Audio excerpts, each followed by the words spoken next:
నమస్కారం. ఏదైతే రాష్ట్ర వ్యాప్తంగా కూడా ఎన్నికల కమిషన్ ఏదైతే ఆదేశాలు జారీ చేసిందో స్టేట్ వైడ్గా కూడా స్పెషల్ ఇంటెన్సివ్ రివిజన్ ఎస్ఐఆర్ ఏదైతే స్టార్ట్ అయ్యిందో ఇంకా 10 రోజులు మాత్రమే మనకి ఉంది.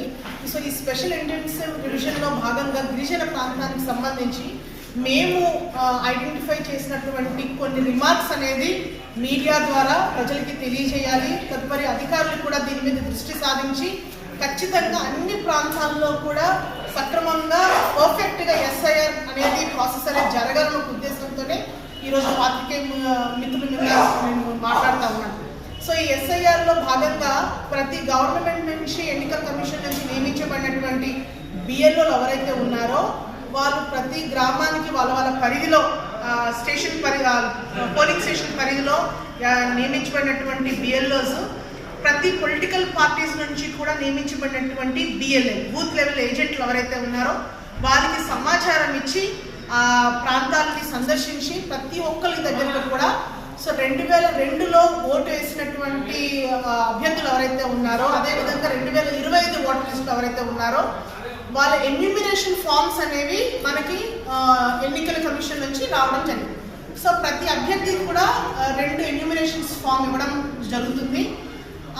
ఎవరైతే 2002లో ఓటేసిన వారు ఎవరైతే ఉన్నారో వాళ్ళకి 2025లో ఓటేసినటువంటి వాళ్ళకి ఆ కుటుంబ సభ్యులందరికీ కూడా మ్యాపింగ్ చేసే ప్రక్రియ ఏదైతే ఉందో మేము కొంతమంది నాయకుల దగ్గర తెలుసుకున్నటువంటి సమాచారం కానివ్వండి, కొంతమంది గ్రామస్తుల దగ్గర తెలుసుకున్నటువంటి సమాచారం ఏంటంటే మన ఏజెన్సీ మారుమూల ప్రాంతాల్లోని ఫొటోస్ అనేది వాళ్ళు ఇవ్వకపోవటము, వాళ్ళకి ఉండాల్సినటువంటి కొన్ని ఆధార్ కార్డ్ జెరాక్స్లు కానివ్వండి, 10th మార్క్ లిస్ట్ కానివ్వండి, ఖచ్చితంగా ఎన్యూమరేషన్ ఫామ్స్తో ఇవి సబ్మిట్ చేయాలి బిఎల్ఓస్కి.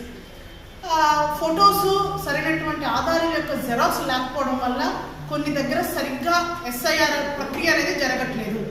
దీనివల్ల ఏంటంటే ఇప్పుడు ఎవరైతే ఈ ప్రక్రియలో భాగస్వాములు కారో వాళ్ళు ఖచ్చితంగా 2026 ఓటర్ లిస్టులో వాళ్ళు ఉండరు. వాళ్ళ ఓటు హక్కు అనేది పూర్తిగా పోతుంది. కాబట్టి దయచేసి మీడియా ద్వారా ప్రజలకి నేను తెలియజేయాల్సింది ఏంటంటే ఖచ్చితంగా బిఎల్ఏలు మీ ఇంటికి వచ్చిన తర్వాత మీ ఫోటోలు ఇవ్వండి, మీ యొక్క ఆధారాలు ఏదైనా ఉన్నాయంటే జెరాక్స్ సబ్మిట్ చేసి ఖచ్చితంగా సంతకాలు తీసుకొని ఒక ఎన్యూమరేషన్ ఫామ్ బిఎల్ఓకి ఇవ్వండి. ఒక ఎన్యూమరేషన్ ఫామ్ మీ దగ్గర పెట్టుకోవాల్సిందిగా మీ అందరికీ కూడా విజ్ఞప్తి చేస్తున్నాను. ఎందుకంటే గతంలో తమిళనాడు, వెస్ట్ బెంగాల్లో